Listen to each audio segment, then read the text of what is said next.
The world is filled with stories of legendary heroes and treacherous villains, of fantastical creatures and wondrous places where nature and magic live in perfect harmony.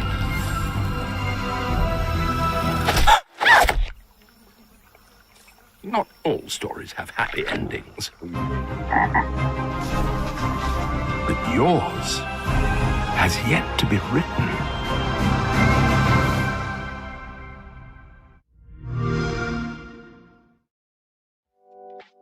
Rewind the clock to 1 year ago and we knew what the Xbox Series X looked like, but we didn't know exactly when it'd be released, nor did we know how much it would cost. And it's easy to forget now, but other than a sneaky tease in the backdrop of a Phil Spencer interview, Microsoft refused to even acknowledge the existence of the Series S until September. It's been a heck of a year for Microsoft, with a strong next-gen console launch fueling record profits for its gaming division. And while the wait for the big exclusive games continues at an agonizingly slow pace, Microsoft made an industry-shattering acquisition by bringing Bethesda into its fold. So while we look ahead to what Xbox's many internal studios are working on and the future of Xbox hardware and services, let's look back at the wild year Microsoft has had.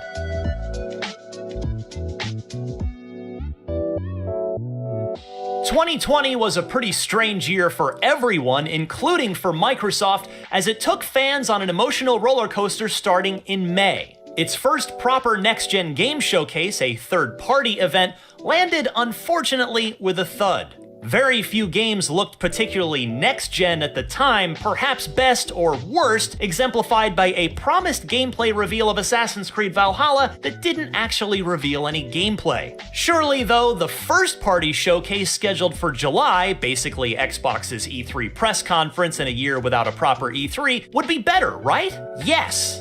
Mostly. Xbox solidified its first-party lineup by finally showing its cards for the first time since acquiring studio after studio after studio over the prior 2 years. We learned that Turn 10 is rebooting Forza Motorsport, Playground Games is rebooting Fable, Obsidian is going big with the first-person open-world RPG Avowed, and Rare is crafting a unique new fantasy world in Everwild. And then came the long-anticipated gameplay reveal of Halo Infinite. You know, the big day one flagship launch title. It would be a spiritual reboot for Halo, and be the first time a new mainline Halo game launched alongside an Xbox console since Halo Combat Evolved. It would also be the start of the next decade of Halo. But fair or not, Infinite's reveal can largely be summed up in one word: Craig.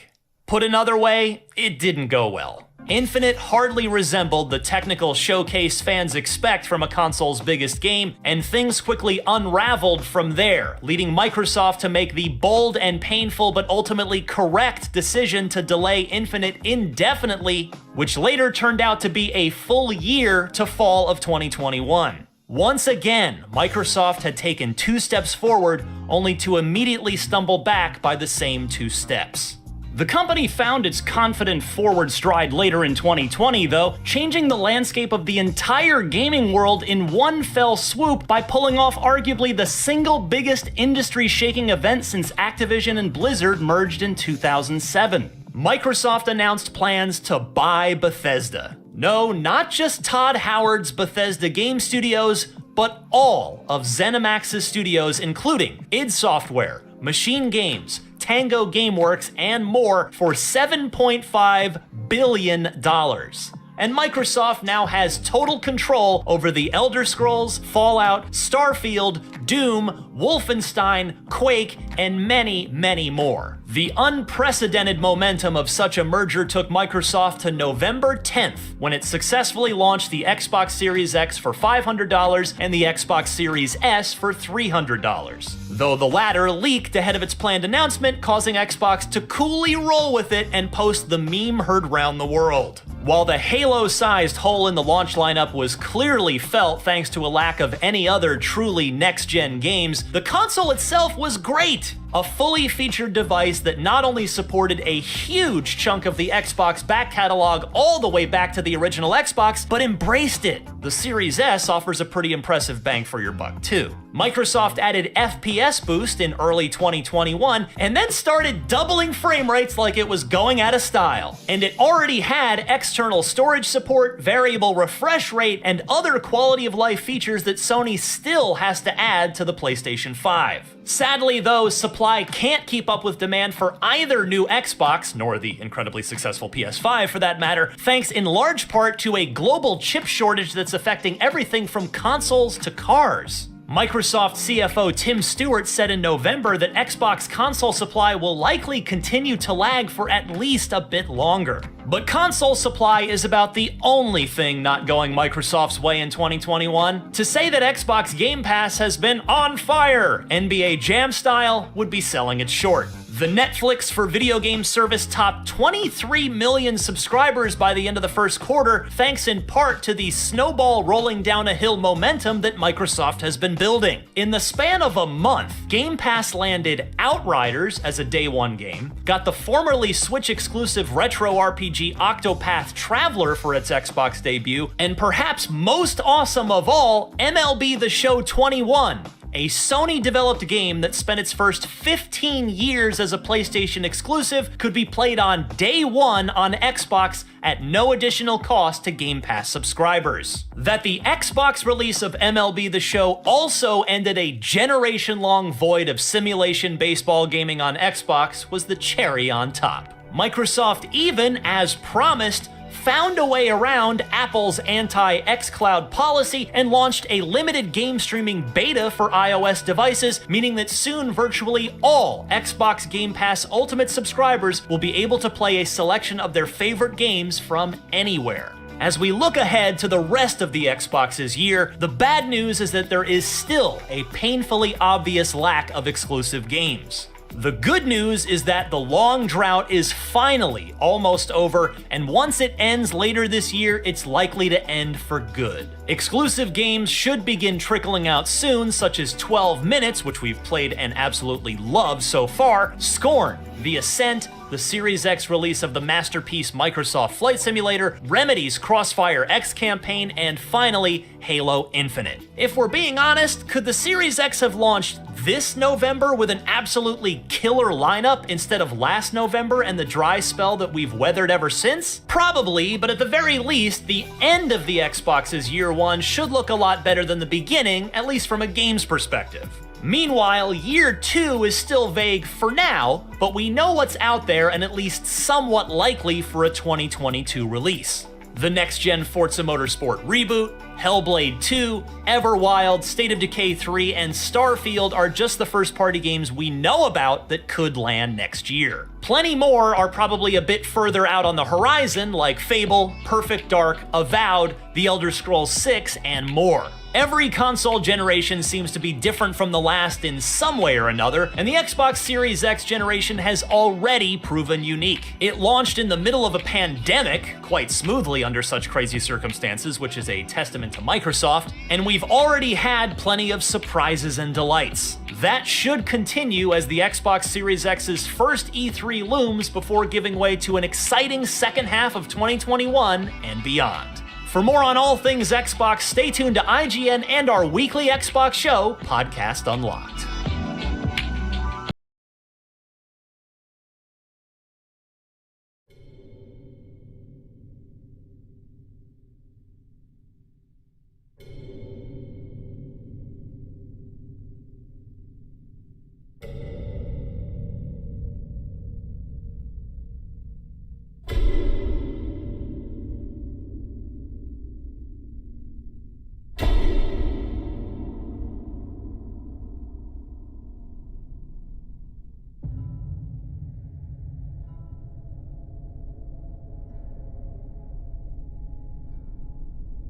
I doubt you could even imagine it.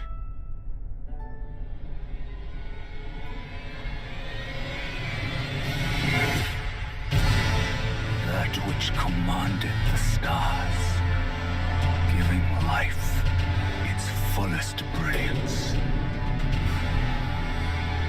The Elden Ring. Oh, Elden Ring. Shattered by someone or something. Don't tell me you don't see it. Look up at the sky. It burns.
Am I dead already?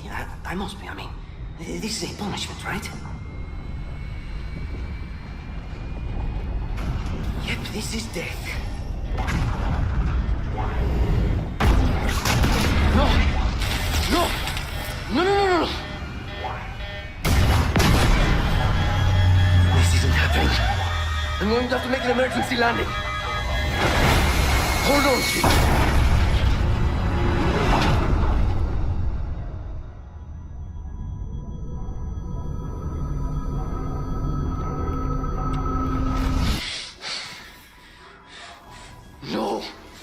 No, you!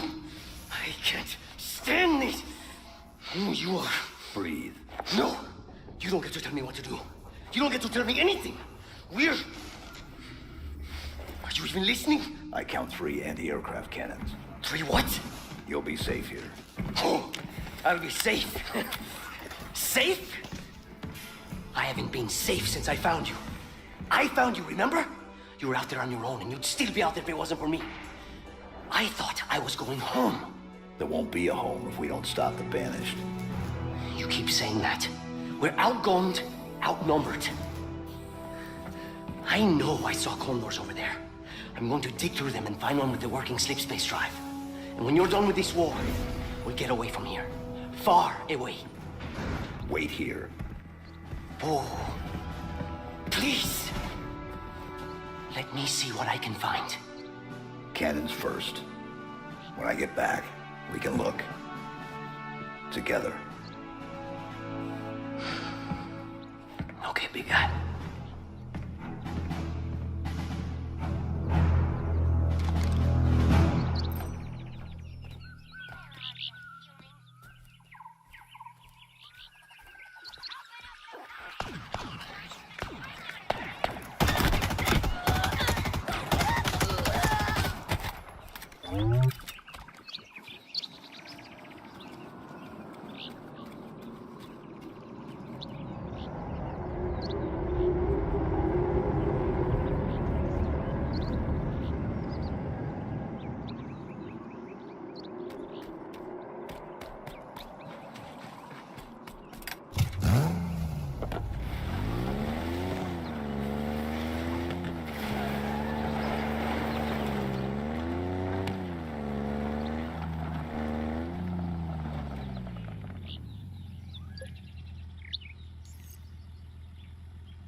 months ago, your people are broken, scattered, hunted, defeated by me.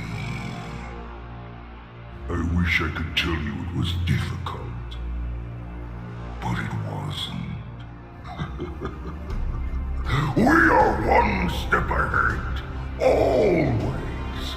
The ring is already under our control. Soon, the auditorium as well.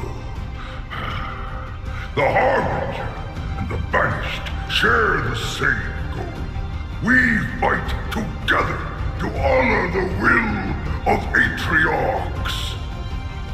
But without challenge, I grew weary, lost, alone. But here you now stand. This is my last fight. A true test of legends. Our story will outlive us both. Set a fire in your heart, Spartan. Bare your fangs. Fight hard. Die well.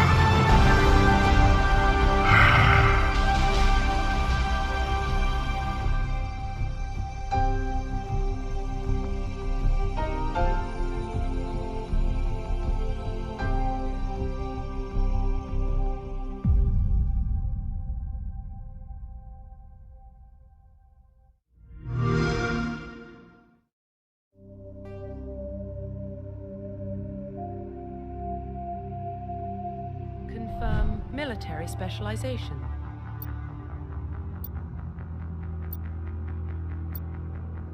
Confirm facial identification. Profile reconstruction complete.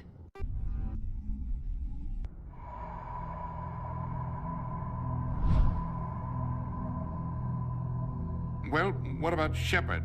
Earthborn, but no record of her family. Doesn't have one. She was raised on the streets, learned to look out for herself. All stations secure for transit.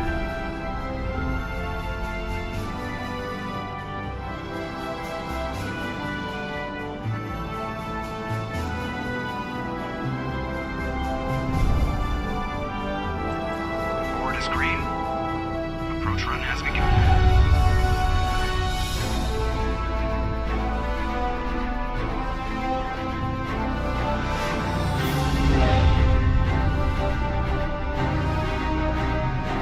Hitting the relay in 3, 2,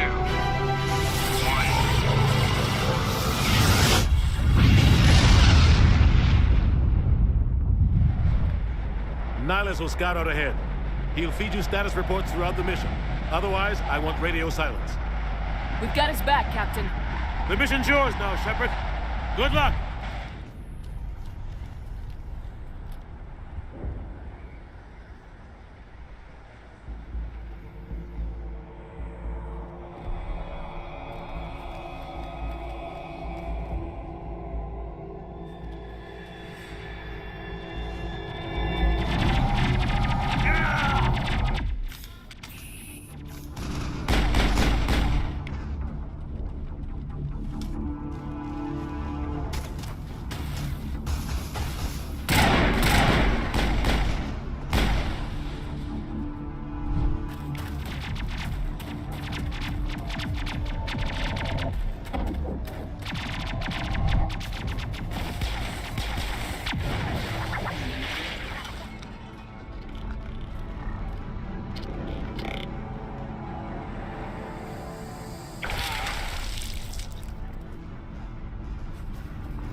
Gunnery Chief Ashley Williams of the 212.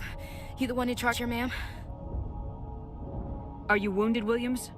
A few scrapes and burns, nothing serious. The others weren't so lucky. Oh, man. It's a good place for an ambush. Keep your guard up.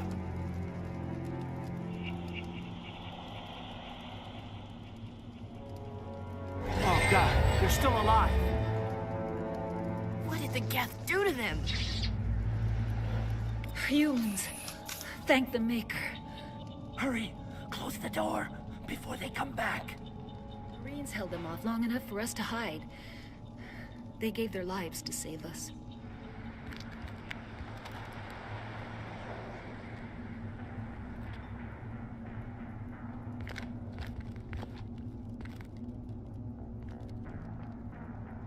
Saren.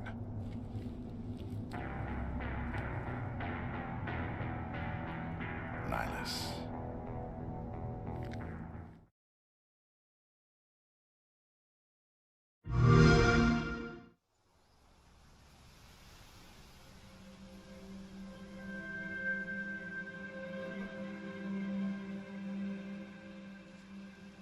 The world is filled with stories of legendary heroes and treacherous villains, of fantastical creatures and wondrous places where nature and magic live in perfect harmony.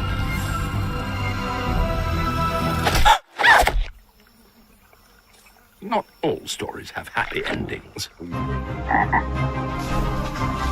But yours has yet to be written.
I remember when everything changed.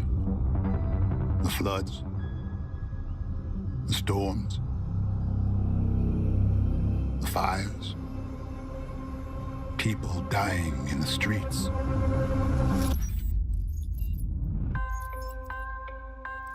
The corporations gave us solutions. A better world.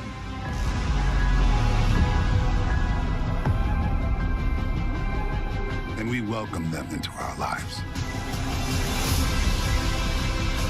But the laws of nature aren't meant to be broken. We need to know what they're hiding. Cruel world.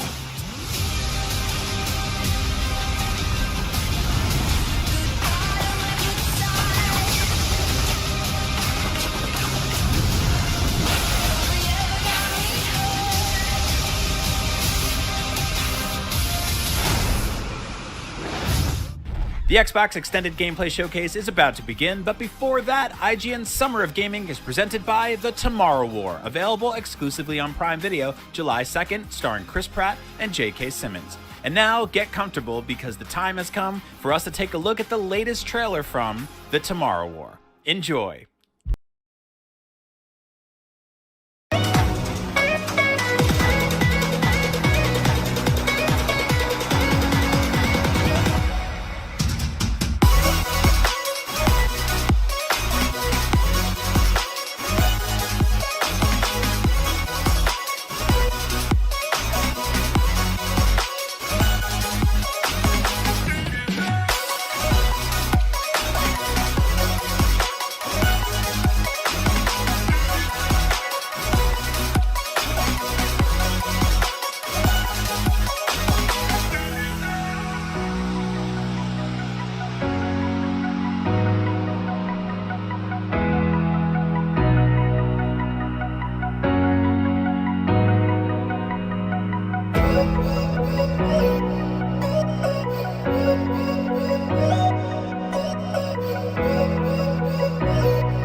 always wonder that place in our dreams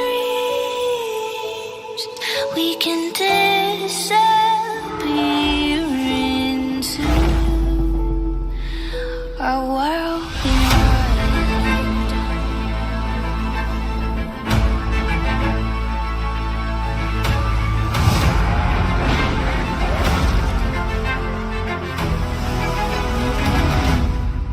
Bring me that horizon. If we can imagine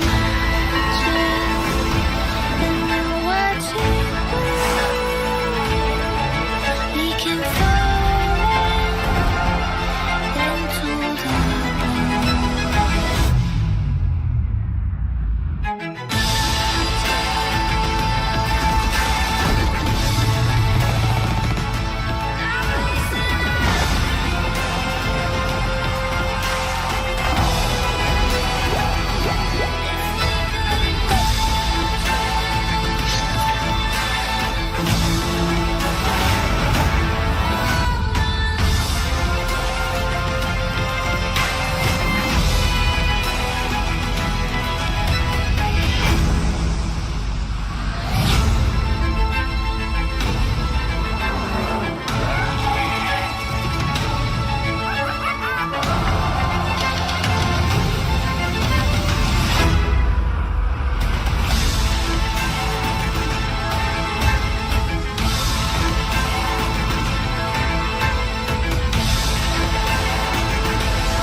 Hello, and welcome to Xbox Game Showcase Extended. I'm your host, Paris Lilly. You may also know me from Gamertag Radio and Kinda Funny. I'm excited to be here with you today. We just saw a recap of Sunday's Xbox Showcase, and wow, 30 games from some of the world's most talented developers, and 27 of those games are coming to you on Xbox Game Pass. We saw the first in-engine footage of Starfield and learned that, yes, Bethesda is bringing it to Xbox, PC, and day one on Game Pass exclusively. They also showed us Battlefield 2042, Sea of Thieves, A Pirate's Life, Stalker 2, Psychonauts 2, and how about Redfall? Like they said, this year, Xbox is all about the games. Today, Xbox Game Showcase Extended is our chance to hear from the developers behind the games that are redefining interactive entertainment. Developers like Double Fine, Playground Games, Supergiant, Rare, 343 Industries, and more. We also have a new accessory design program to share with you, and a couple of other cool surprises. That's enough talk. Let's jump right in.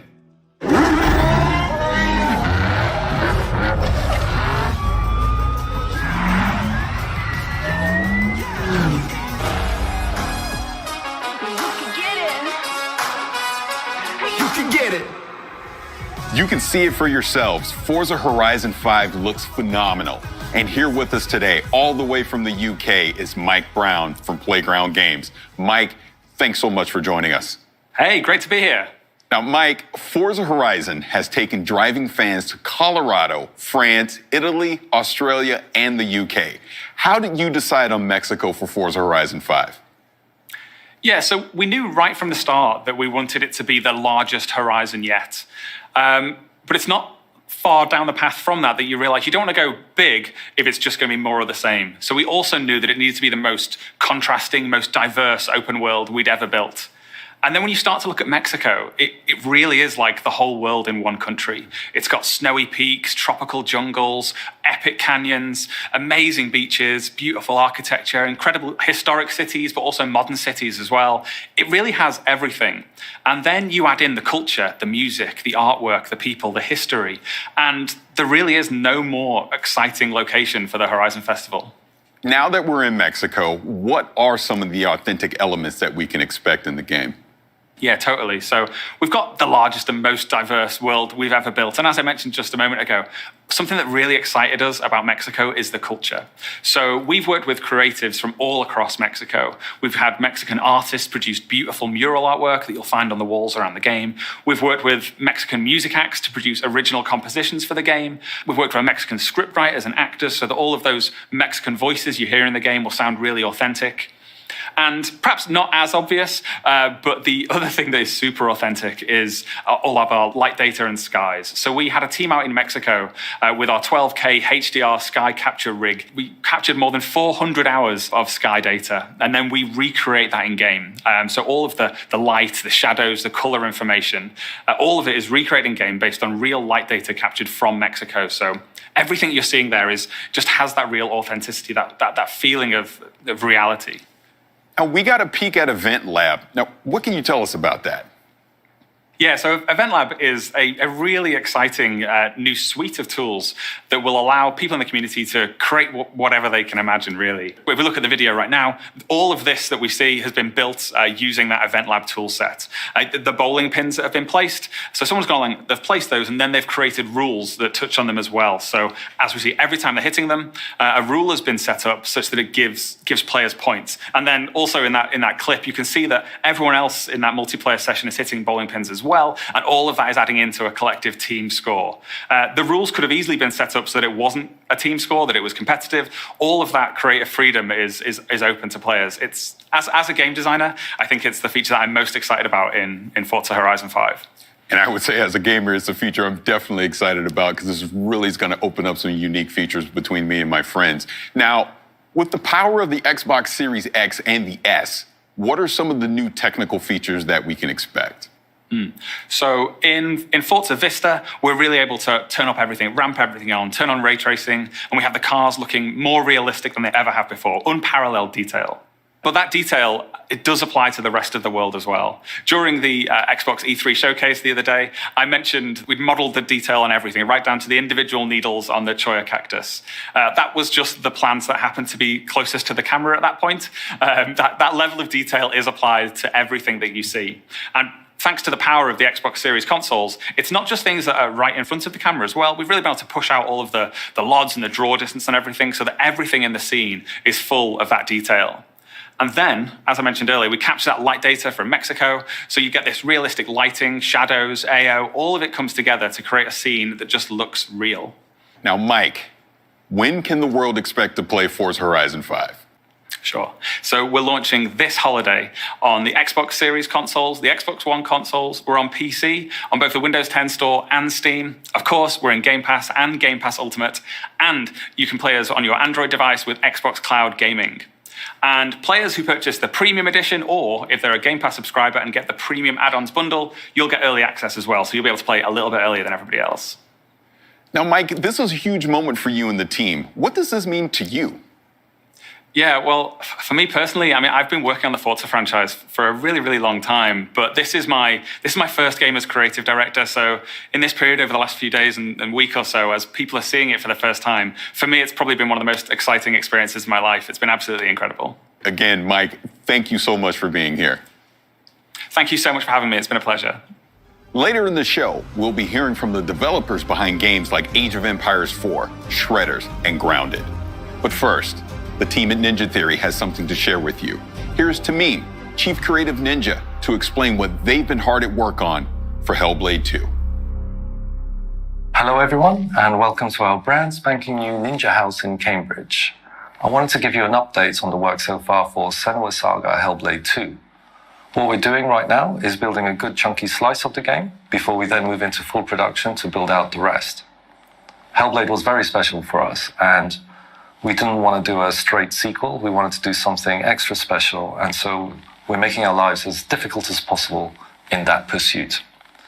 The game is set in Iceland, 9th century Iceland, so we've been sending our art and audio teams out there, doing photography, photogrammetry, and combining it with satellite data to recreate large swathes of the landscape. On the character front, we're building real costumes, scanning them in. We're collaborating with Epic Games to bring you next-generation digital characters. On the combat front, we want it to be extra real and brutal, And so Melina, our main actress, has been training for 2 years, and all of our animators have undergone combat training. And so what you're going to see here is not a trailer, it's not a gameplay reveal, but rather a montage of the kind of work we've been up to. Hope you like it.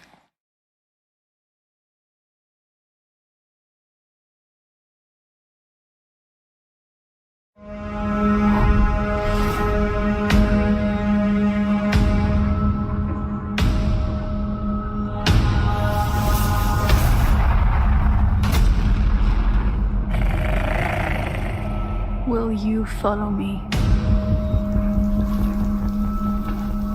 on this journey? By sea, by land, and dreams, through the valleys of despair, over the mountains of rage, to the depth of fear in my mind. You might see me as weak, but I will show you what lies behind my eyes. With our swords, we will forge new stories to strike the gods that haunt us. We will embrace our suffering, soothe our scars of grief, and break their siege of our minds. They may see them as gods, but we will show them what lies behind our eyes. Gá er í á fjalli, undis njóta.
That is Xbox Design Lab.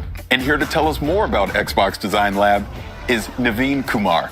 Naveen, thank you so much for joining us. Thanks, Paris. So, what is Xbox Design Lab? Design Lab is a controller customization service on Xbox.com where you can choose nearly any color combination you want for your controller and really make it yours. You can design a controller based off your favorite video game character, your favorite sports team, or whatever inspires you. And you can think of Design Lab as your own personal design studio. Now, we've originally launched Design Lab 5 years ago and have since sold millions of controllers to fans around the world. But then we had to take a pause as we brought up our latest generation of Xbox hardware. But now we're back offering customization on the latest generation Xbox wireless controller. Now, we have so many awesome controllers here right now. Can you kind of talk a little bit about them? Yeah, well, right off the bat, you can see there's tons of color options to choose from. For most of the parts on the controller, you can choose among 18 different colors for all the different pieces on the exterior. 3 of those colors are brand new to Design Lab. We have Shock Blue, Pulse Red, and my personal favorite, the Electric Volt color. Most of the colors include post-consumer recycled resins in them. So there's a portion of things that are ground up, like automotive headlights, recycled water bottle jugs, things that make the controller more eco-friendly. We also have new button options for the ABXY button set and the View Menu Share, including a really cool button option for ABXY that's a throwback to the original Xbox 360 controller. So you got to check that out. And yeah, this is just the beginning. We're excited to introduce more customization options over time. Now, 2 of these controllers were inspired by games. Can you talk about that? Yeah, so there's a blue and green and purple one that's inspired by Psychonauts 2. We just love the key art for that one, so we work with our partners to develop a controller to help bring that to life. And there's also one that's inspired by Grounded and the aphid character from that game. We had a lot of fun in designing that as well, as the controller kind of looks like an aphid if you look at it from the right angles. Now, I created my own controller. I'm going to pick it up now. I'm a huge Los Angeles Lakers fan. World champion Los Angeles Lakers, and my design was inspired by that. So I went with the yellow on the front, I went with the purple on the back. I designed the buttons kind of with the black accent along with the shoulders and the triggers. But I also did an inscription on it, and my inscription says, "Ka can't cook." And that is inspired by my good friend, Khalif Adams. He does a fantastic show called Spawn on Me, but he's a terrible cook. So I want to make sure that every time I pick up a controller to play on Xbox, I'm reminded how terrible of a cook he is and to avoid it at all costs. But enough of terrible cooking. Let's talk about something that you designed. Yeah, I designed this controller right in front of me here. Again, on my favorite color, this electric volt. I just love the way that the midnight blue accents pop against it, the dark ABXY colors. And this one's inspired by a pair of sneakers I have at home, so I had to make a controller based off that. That's awesome. Now, one last thing. When can fans expect to start designing their own Xbox controllers? They can start today by visiting xbox.com/Xbox Design Lab. There's tons of inspirations to choose from. Customization is really fun. And we're shipping controllers to US, Canada, and most Western European countries. And these make great gifts, whether it's for yourself or that special gamer in your life. That is fantastic. Naveen, thank you so much for being here. Thanks, Paris. Later in the show, World's Edge will give us a deeper look at Age of Empires 4. But first, Tim Schafer is giving us a closer look at Psychonauts 2.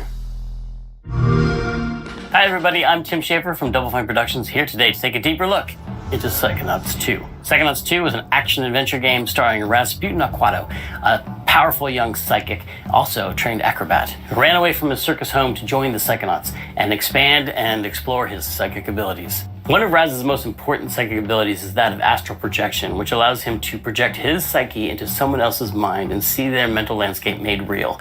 He can help them wrestle with their inner demons and fight their actual nightmares in person.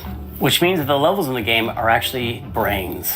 And Psychonauts 2 has even more brains than the first game. One of the first brains you'll get to visit is that of Caligosto Lobato. Now, Dr. Lobato was actually a villain in the first game, but after Raz fought him, they kind of became friends. He actually has a piece of information that Raz wants, which is who kidnapped Truman Zanotto. And Dr. Lobato wants to tell you, but he can't, because of something going on deep in his unconscious mind. So Raz has to travel, along with Sasha, Mia, and Coach Oleander, into his mind and try to extract that information.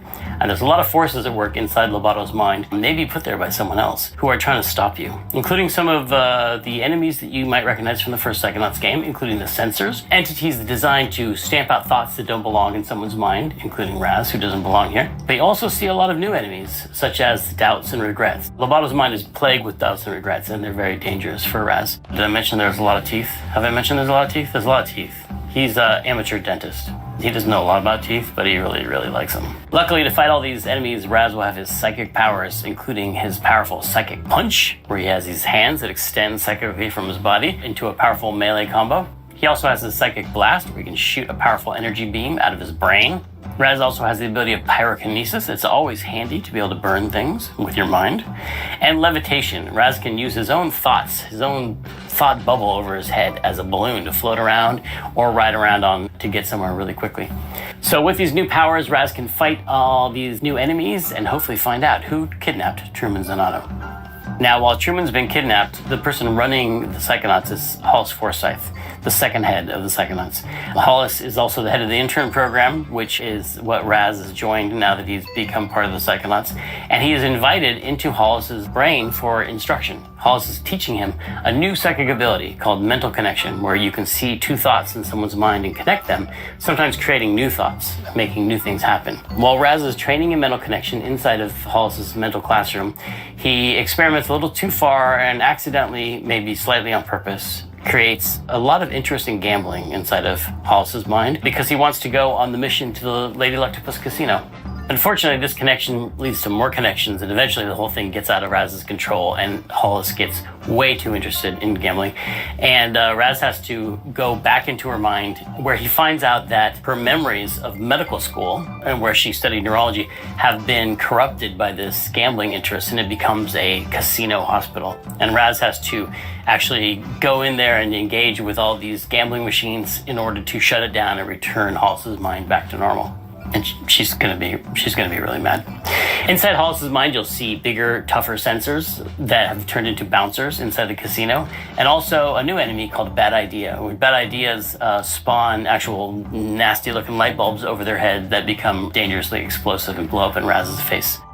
Now, headquarters. One of the things that happens in Psychonauts 2 that's most exciting to Raz is that he gets to visit the headquarters of the Psychonauts themselves, which is called the Mother Lobe. This is the center for all Psychonauts activity, and Raz gets to see his old friends Sasha and Mia, who were counselors at summer camp in the first game. He now gets to see where they work. He gets to see their offices, he gets to see their labs, he gets to see their co-workers, other agents in the field, but also he gets to see the admin and maintenance staff as they go about their business and hang out in the cafeteria, and sort of the everyday happenings of what appears to be normal in the Psychonauts world.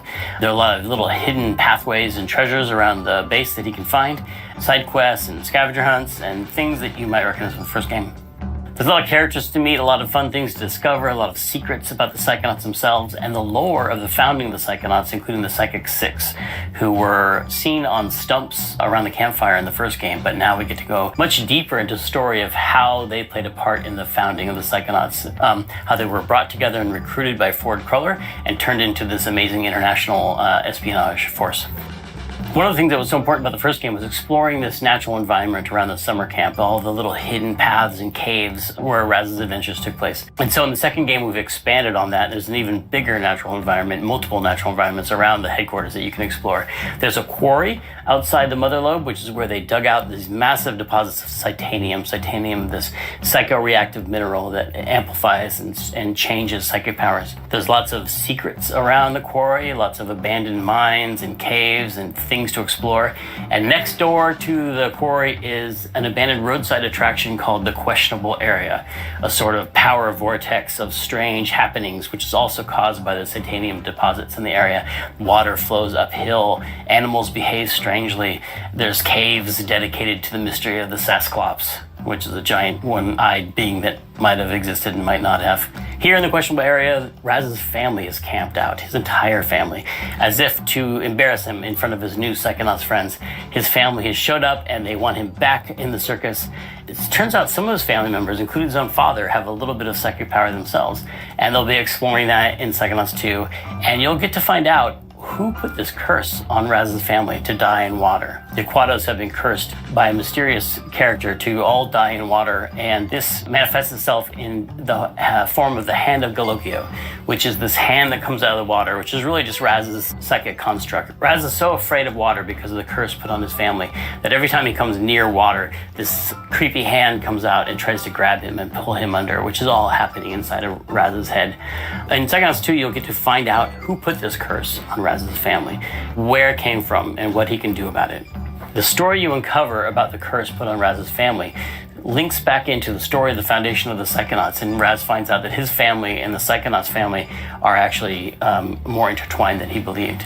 So there's a lot of mystery to discover for the player and Raz and his family and his friends as they explore the connections between his family and the Psychonauts and what it all has to do with Maligula. Maligula is one of the first villains the Psychonauts ever fought. She's a powerful psychic and she's a mass murderer, and she's been believed to be dead for many years, but there's a lot of unknown things going on behind the scenes and a lot of mysteries and a lot of plots for the player to uncover in Psychonauts 2. So that's it. Thanks for taking this deeper look into Psychonauts 2 with me. The game is coming out August 25th, and you can pre-order now. So I'll stop talking so you can go and do that. Thanks for watching.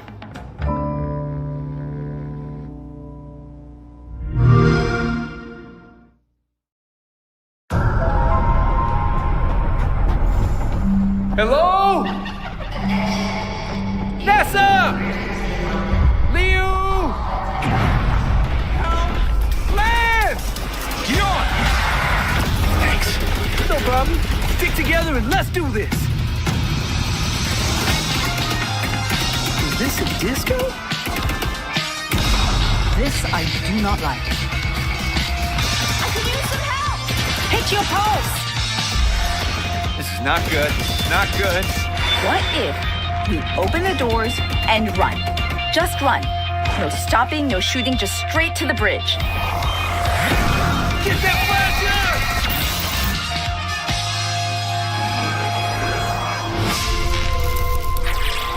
Heavy. Really? We call them tanks. I call them brutes. From Latin, Brutus. We'd sound smart calling them brutes. Eon, you don't want to get in here and help name these? Nah, I'm good. Brute!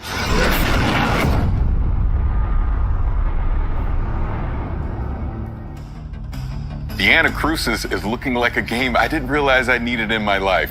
And here from Stray Bombay to tell us more about the Anacrusis is Chet Felisek. Chet, thank you for being here. Oh, thanks for having me.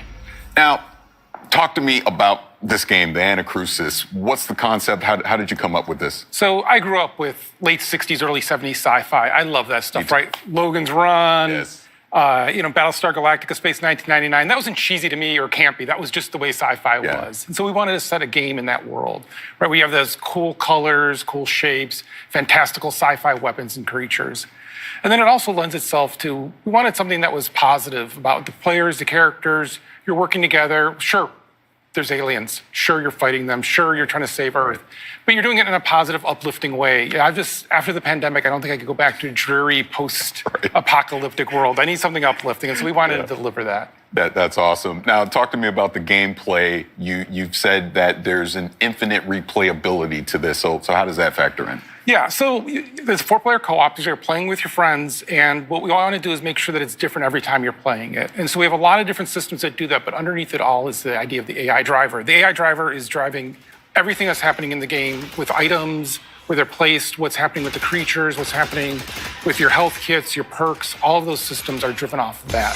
And so what that means is, as you're playing, not only do you have those, hey, this last time we played this, there was nothing here, and this time we're being overwhelmed. And then you also have those peaks and valleys so that you have some downtime, and then you have some really big uptime in it, or a lot of combat happening in it. We're also monitoring how the people are playing. So if you're your first time playing and your team isn't doing very well, we'll put health kits right on the main path for you to find. And then if you don't find them at first, we'll spawn a couple more later. But if you're really good, if you're really killing it, well, we might not put anything on the main path. And so if you want to go find your perks, or if you want to go find new weapons, you have to go off that main path and go search for that. And it makes the game just a little bit harder, but in a way more interesting way than just saying, hey, let's double the health of all the enemies. Right. And then we do something of, we actually look from session to session as well. So if you play with the same 3 friends every week, and you guys have been killing it for 10 weeks in a row, well, let's mix it up for you. Let's just throw something crazy at you that you've never seen before, and 1 million aliens. And we can do that because normally when you do difficulty, you've got to be here because you don't know what happened before or after. But here, we have these really big peaks and valleys, so we can bring you to nothing for a little bit, and then have it go crazy. I love that it's scaling to your basically your skill level, right? Exactly. So that's fantastic. Now, kind of deeper dive more into the perk system that you're going to have in the game. So for the perks, we looked at a lot of games where you start with, let's say, a class-based thing, and then if you're playing with your same friends, well, I'm going to be support, you're going to be carry, someone else will be help. Like we kind of get into a rut of what systems we're playing and how we're playing. And so we want to be able to mix that up so that every time you're playing, you're also kind of choosing your role based on the perks you're getting. So perks come in this thing called a meta compiler, and you have to go find the meta compilers in the world. And once you find one, you'll have from 1 to 3 perks to choose from. And then over time, you're essentially building a deck for your character. And so you might have it where, if you saw in the trailer, there's a pulse, which is kind of like a melee shove. Well, you can invest into that, and you can have one that you can now recharge your pulse faster, and now it protects your other players around you.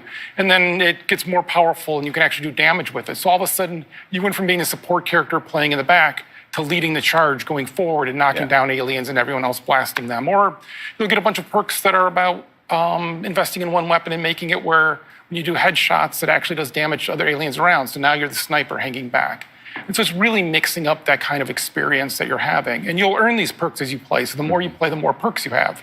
But since we want the game to always be great to play with your friends, if you've been playing, let's say you play with me. I've been playing 400 hours. You're brand new. Yeah. Well, we share the perks. So you get all the perks that I have available to me as well. So that way you get to have that experience of all that craziness in your game as well. Because it's all about having fun with your friends. Right, the shared experience with your friends. Now, we kind of already talked about the inspirations, like 2000. I looked at that and it was like 2001 Space Odyssey was the first thing I thought of. But let's talk more about the enemies in the game. What was some of the inspirations for that? So the enemies is we kind of look at it of how we want the players to behave as well as feel. And so we bring in outside playtesters every week. They play our game, we watch them, and what we'd see is really good teams would stick together really tightly. And even if we send something like the Brood at them that spreads them apart, they'd quickly form back together. So we created something called the spawner. And this is just a good example of kind of how we approach the design. The spawner you hear off in the distance, and you'll hear it, and you know what it's doing. It's spawning things. It spawns these little turrets that come at you. They're not the worst thing, but they're going to be unrelenting until you kill the spawner. And so you'll be sticking with your team, and you'll be like, oh, wait a minute. If the spawner comes now, and these turrets come, and we've got a guy down, we've got to go over there, I'm not sticking with my team. I'm going to go hunt that thing down. I'm going to go kill it. So you go run off, you kill it, you're feeling good about it, and all of a sudden you realize, wait, where are my teammates? I'm all alone. There's other specials here. Oh, I'm in trouble. And it's trying to create those kind of moments where it's mixing it up, where you always want to have it where it kind of almost takes turns of one player's the last one surviving, they're the last one up, and they're helping everybody else up and get it going. And so really looking at having those enemies give you those moments for how it affects the players. Bonus question for you. What does the anacrusis actually mean? So anacrusis is a musical term. It means the notes before the song, the little kind of intro. And for this, we have a character, Boris, that you never meet. And all the players just talk about it because I thought it was fun to have this character that you never really are sure who they are because it's everyone else describing it. And she named the barge that you're on, that you're launching these missions, the Anacrusis. And her thought there was, this is not the main event. This is not us against the aliens with fighter pilots and everything else. This is just regular people. This is the pre-battle to the battle. This is finding out about these aliens and what just happened. Oh, that sounds so cool. Again, the Anacrusis, everything that you talked about today, it sounds amazing. I can't wait to get my hands on it. But Chet, thank you so much for being here. I really appreciate it. Thanks for having me.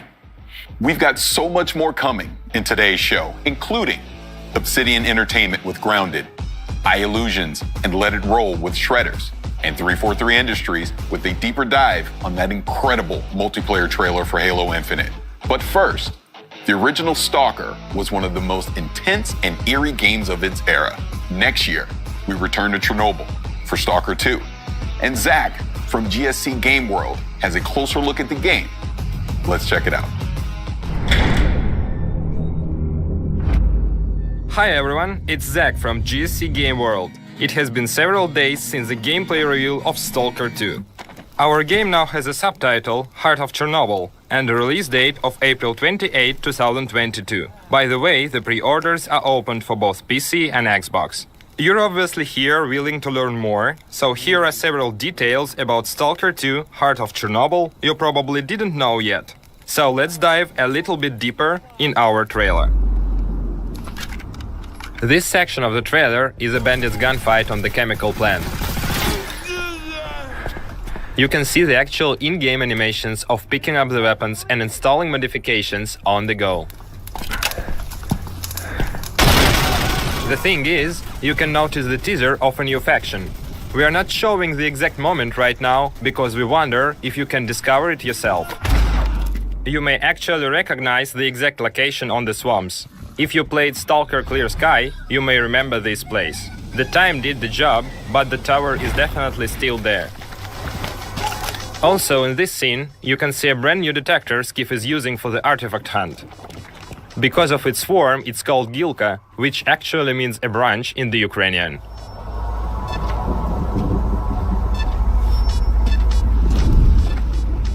The artifact Skiff is going to collect is called Jelly. In-game, it recovers your stamina. Moving to the Dancing Man scene. Before you ask it, yes, there will be a lot of characters with an interesting fate in the zone. His hideout is located in Chernobyl too. That's a town not so far from Pripyat you have seen in the gameplay teaser.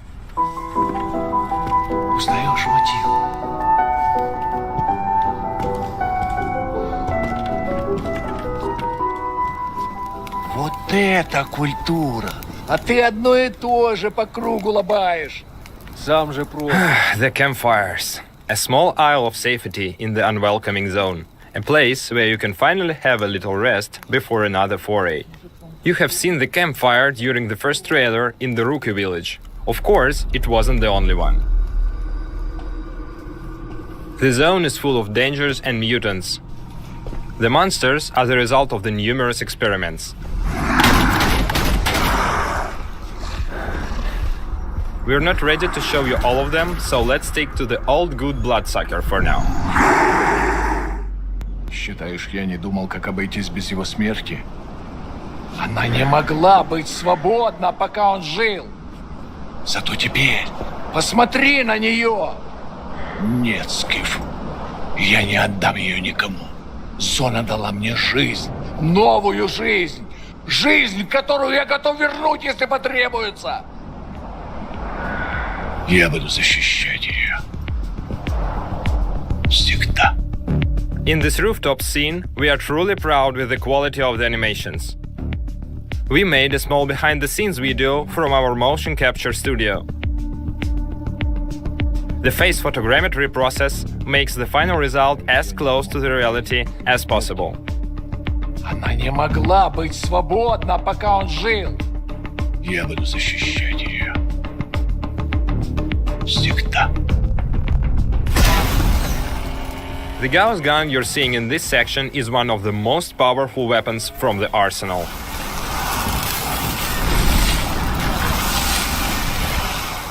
Охренеть. Похоже, пора. И куда ты теперь? В Припять. Moving to the final thing for today, the man at the end of the trailer is Sergei Grigorovich, the creator of the Stalker series. Удачной охоты, Сталкер. Thanks for joining us today. We can't wait for the moment when the time comes to enter the zone on April 28, 2022. As you just saw, Stalker 2 is shaping up to be something special, and I can't wait to play it next year when it comes to Xbox, PC, and Game Pass on day one. On Sunday, we saw the trailer for A Plague Tale Requiem, the sequel to the award-winning A Plague Tale Innocence. And for those of you who are fans of the original, we've got some good news for you too. Amicia, I want to see Mommy. Where is he?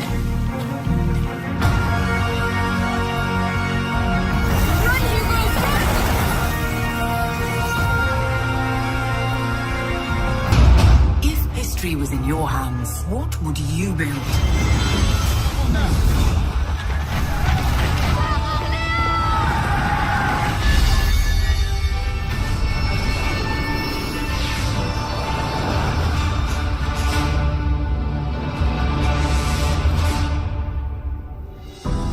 The King is back, and here to tell us more about Age of Empires 4 are Adam Ice Cream and Emma Bridle from World's Edge. Thank you both for being here. Thanks for having us on, Paris. Oh, absolutely. I'm a legacy Age player. I'm excited for this. Now, you had some news at the briefing. Can you kind of talk about that a little more? Well, I mean, fans got to have their first looks at two more of our launch civilizations, the Abbasid dynasty and the French. Yes. And they bring a lot to the table, totally different ways to play. But I'm really excited to show them those. And then also, people got to see their first taste of naval gameplay, which we haven't shown off at all, except for a little teaser at the end of fan preview. Paying off that tease. And we Exactly. also revealed one more of our campaigns, the 100 Years' War, and Joan of Arc made an appearance. We also announced that the game is coming October 28th, and it's coming to Windows Store, Steam, and of course, Game Pass for PC. Now, earlier you mentioned the two civilizations, the Abbasid dynasty and the French. Can you kind of go into detail about that? Sure. Yeah, I guess I'll start. The Abbasid. So the Abbasid dynasty is this amazing technological powerhouse of a civilization that has a really unique mechanic that we're bringing to them in Age of Empires 4. It's actually unique across all the civs that are in the game, in that they construct this bastion of knowledge called the House of Wisdom, and they can keep upgrading it with different wings, and that gives them a host of incredible technologies that leverage their army, their economy, their resources. But beyond even that, they have an incredible amount of fun units, especially camels, unique to the civs again, the launch civs for Age of Empires 4 is camel units. And these camels have amazing abilities to buff the other units in their armies. And so you have these wonderful diverse mixes where you always want to be throwing different units together, but always including camels for the different kinds of buffs and advantages you can give to your civilization. It's great. And the French are really, really strong with trade. They've got some great options that are going to make your late game really, really interesting. They have a landmark called the House of Commerce. And for your units, you're going to really want to focus on knights and lancers. Those are your powerhouses. But the French actually made an appearance in the trailer as part of the 100 Years War campaign. And as you can see, Joan there, I'm actually wearing her around my neck. She's a feminist icon from history. This young woman who led with her convictions and led a battle, and she was a teenager. And so she's beloved. She's in Age 2 in a campaign, and so we know Age fans are going to love seeing her again. And the 100 Years War, with the multiple missions, like the Battle of the 30, are really going to bring that period of history to life. And all the live action footage that you saw in the trailer on Sunday, that's all from within the game. Wow. We have these multiple documentaries that will play between the missions to storytell and really bring it to life as you journey through the 100 Years War. Yeah, taking a completely different approach to how we're telling a story in... Matter of fact, I don't think I've seen any game that does what we're doing in terms of how we're showing the story and how we're getting people involved with history. So it really, super exciting. Really brings it to life. And I've learned things about English history from these documentaries I didn't learn in school. So they're educating as well as moving the game forward. Now, community feedback is always important in any game, but especially in something like Age. Now, how have you taken some of that feedback into development for Age 4? So we formed a community council back in 2017. We wanted our community and our players to have a seat at the table for development. We're making the game for them. So they've been hands-on with the game for a really long time and giving us their honest feedback. And we then take that to the game team and they look at making changes based on what they've told us. So they've influenced things from the look of the UI icons, the influence system that's built into Age 4. They've really, really helped us with their viewpoints make the game better. And one thing they really pushed for actually was naval. Yeah, it's amazing. We actually, if you look at a lot of the data, we see data on all of the Age of Empires games that people play. And naval is one of those things that in Age 2, a lot of people don't use it, which is crazy, right? But if it wasn't there, people would miss it so much. And sometimes we have to ask those hard questions when we're making games, right? We say, like, do we need to do this? And it was something that we felt weird about. And we went to the council with it and we're like, hey, not even you guys don't play naval all the time. Like, do we need it? And they're like, yeah, no, we see your point, but you have to have this. Yeah. And it was great. It was a great reaffirmation. And we throw a lot of things like that at our council to make sure that we're making the game that's great for all the different kinds of players that love Age of Empires all over the world. And now we're heading towards launch. Yeah. We're branching out beyond our council. People are going to get hands-on for the first time. So we had a fan preview event back in April, and we looked at the feedback from that and have made changes since then. So, you let us know that you didn't feel like the weapon scaling was quite right. So we've gone ahead and we've improved that. That is fantastic. Now, you actually hit on something that I wanted to jump into because Age has been around for a while. There's been previous games, but you continue to make content for those. So what's some of the news you can share as far as development with some of the legacy Age games? Well, we have a new expansion coming in August for Age 2 Definitive Edition called Dawn of the Dukes. And in that expansion, we're going to be adding 2 more civilizations, the Bohemians and the Poles, and 3 new campaigns for the Lithuanians, the Bohemians, and the Poles. And those are great stories about really cool, brother and sister teams that work together to kind of rise up these empires. And I can't wait for people to get their hands on it. And the great thing is that if you pre-order Age of Empires 4, you get that for free. That's part of the deal for pre-ordering Age 4 on the different platforms. And for Age 3, of course, because we don't want to leave them out either. No. Age 3 Definitive Edition, we're hard at work on an African PDLC with new civilizations and campaigns. Cool. Yeah. And I can't wait to show more, but we're not ready to talk about that one just yet. But if you don't want to miss out, go to ageofempires.com, become an insider. You get little sneak peeks at things we've got coming and chances to get hands-on with content early. Yeah. Now, shifting us back to the present in Age 4, what's some of the things people can expect as we lead up to launch? Well, we've got a bit of an exclusive for you today. So we're going to name our remaining launch civs and our remaining launch campaigns. We're not going to show them just yet. That'll come closer to launch. But our 2 remaining civilizations are the Holy Roman Empire and the Rus. And the names of our 2 remaining campaigns are the Rise of Moscow and the Mongol Empire. All that sounds fantastic. Please. No, I was just going to say I'm so excited. I get all gushing about things like this.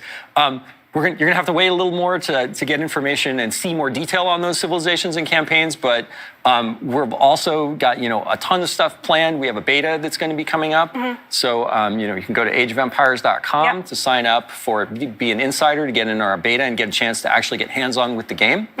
And then of course, again, we're launching October 28th. Yep. Not long to wait. On Steam, on Windows 10, and on Game Pass for PC. So it should be great any way you want to play. We're just really excited. That is great, and I'm sure Age fans all around the world are really looking forward to that. So, again, Adam, Emma, thank you so much for being here. Thanks for having us on. No, thank you. Massive battles across land, air, and sea have been a hallmark of the Battlefield series from the beginning. In this next video, design director Daniel Berlin will tell us more about what DICE can do when it brings all-out warfare to the world's most powerful console. Incoming fire!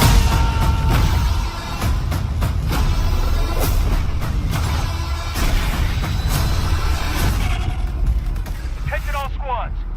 The thing that will really excite players is the introduction of all this cutting-edge technology that we're just infusing into the sandbox. I think just having the comeback of the helicopter on the battlefield, it just introduces a whole new layer to the sandbox. It just gives players so much more tools that makes it more Battlefield than it's been in a very long time. We really enable our players to be really, really creative with the tools we give them. And that's what Battlefield is kind of all about. Being in a massive, open war setting and being able to say like, hey, there's a problem over there, go solve it. And the players actually choose how they want to solve that problem, and through that process create their own Battlefield moments. So in 2042, you will experience 3 really distinct experiences.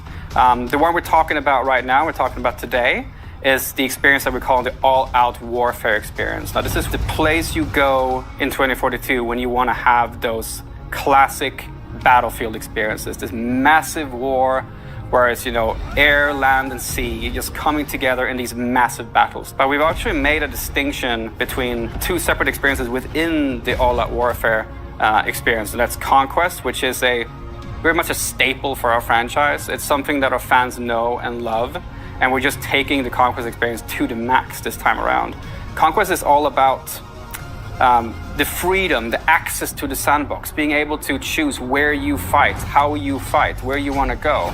But it's also experience that will allow players to kind of choose their own pacing. And there's moments in Conquest where it's complete chaos, when a lot of players they just converge on a single point and the chaos goes up to the maximum. But there's also moments within Conquest where, you've just had that big battle, and now you've won that battle, and you go like, okay, you bring up your map and you have a conversation with your friends, and you say like, okay, where do we want to go next? Oh, we need to go over there to that state. Okay, how do we get there? Oh, let's call in a vehicle. And a vehicle, you can call it in wherever you want, and then your friends, you hop into the transport vehicle and you go across the map and you go to a new location where there's a new fight. So Conquest is just that full freedom to the sandbox. And right next to that lives the other experience within All Out Warfare, which is Breakthrough. And this is a significantly more guided experience. It takes you on a journey throughout the entire map. And in Breakthrough, there's an attacker and there's a defender team. And we kind of compress them into fighting head-on in a specific space. So the time to action is short, and the level of chaos is really, really high. There's helicopters, and there's tanks, and there's infantry. There's just everything happening, and it's just complete chaos in Breakthrough. So All Out Warfare kind of takes these 2 fan-favorite staple modes, and we make them distinctly lean into their specific strength. And that's on the Xbox Series X and the Xbox Series S, you will actually be able to play All Out Warfare experiences up to 128 players, which is a double to what we've done in the past in the franchise. And this is really, you can have those moments when you're playing 2042, when you're sitting in the helicopter and you look down and you just see this, sea of tanks, soldiers, infantry, helicopters, fighter jets just moving in unison, and you kind of get this feeling that you're part of something bigger. like a really, really massive army. And that's the strength of the massive play spaces that we're building. And to be able to really make this play really well, we've altered our way of handling level design. Because it wasn't just as simple as just making it bigger and then portion the locations out. It doesn't really work that way. So we've leaned into a new type of design mentality that we're calling clustering. Now, with clustering means that you will have a massive battlefield in front of you. But within this massive battlefield, you will have particular clusters of objectives. So the map Hourglass is set in Doha, Qatar. And it is, I'm not going to go into any specifics about exactly how large it is, but it is definitely one of the larger maps that we will have in 2042. It's one of my favorite maps personally because it has some really, really cool, distinct locations within it. Down to the south of the map, you'll have a fully destructible village. And this is a great space for infantry and vehicles alike, because you know as a battlefield player that infantry is skulking around inside the buildings, but when you're in your tank or your attack helicopter, you can just can destroy those buildings and get access to the infantry. And you can go further east and you'll find a bunch of high rises, skyscrapers. And so there's a whole section there where you can enter the skyscrapers, you can go up to the top of them, you can zip line between the roofs, have fights in between the rooftops. But if you want to change it up even more, you can basically skydive off of the skyscrapers. And if you're playing a particular specialist that has access to a wingsuit, you can actually glide across the entire map space and get yourself all the way over to the stadium, which is on the east side of the map. And the stadium itself, it's a place you go when you really want to just take out your shotgun and have some close quarters combat. So the mentality here of building larger maps, but creating locations within that map where there's a particular type of gameplay. And with the Conquest game mode, for example, you will also see the fact that if you want to capture the entirety of the stadium, it's not just to go there and capture one location. You actually have to capture multiple locations within the stadium in order for you to to consider it yours, that your team can actually get benefits from it. So lots of dynamic moments on Hourglass. And if you saw in the gameplay trailer as well, there's a massive wall of sand moving across the entire gameplay space. So what happens when this massive wall comes, of course, it engulfs you in the storm itself. But as it passes by, it leaves the entirety of the map in a different mood, in a different light, and it changes the visibility for the player. And this is a really good time for you to lean into our Plus system, where you have the capability to actually alter the customization on your weapon. But I'd also like to mention, though, that the wall of sand is one thing, right? But there's also the possibility of the tornado.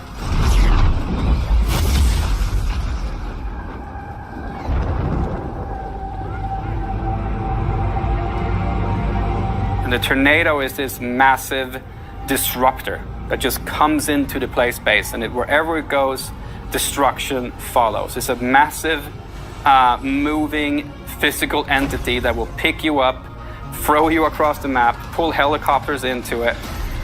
It's just a crazy, fun physics experience that happens as you play the map. So everything is in the hands of the player. This really is a sandbox.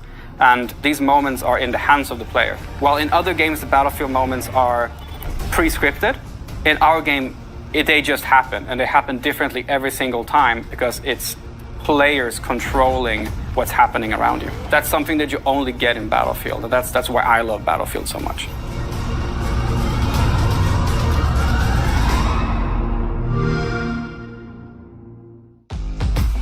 Epic action at an epic scale is what we all want from Battlefield 2042, and DICE looks poised to deliver. During the showcase on Sunday, we announced an exciting collaboration between Rare, Xbox, and Disney with Sea of Thieves, A Pirate's Life, a free update which brings Captain Jack Sparrow and his crew sailing into the Sea of Thieves. Today, we're premiering a brand new trailer showing some of the gameplay you'll experience when you team up with Jack Sparrow for this all-new adventure. I can't wait to be a part of this crew. Let's take a look. You will always remember this is the day your crew was joined by Captain Jack Sparrow. To the Sea of Thieves. Quick as you like. Chop, chop. It's time to bridge the worlds and take our rightful places as lords of the sea. Now we have awoken, and we are hungry. Perhaps I'll take ye on the grand tour of me fallen kingdom. I was starting to think you'd taken a tumble. Not everyone's as steady on their feet as I am. This is the first place I've found where everyone appreciates my uniqueness. They're coming aboard! Keep your crusty claws off me! Davy Jones wishes you destroyed, and I shall oblige him. What is that infernal noise? That's Captain Infernal Noise to you, mate! Sparrow! Destroy that statue, and there'll be the double to pay! Enough of this! Hear me, my daughter! Come more than me! Whatever they've told you, it's not true. Unless it's flattering, in which case, it's all true, but they left out the best bits. Savvy?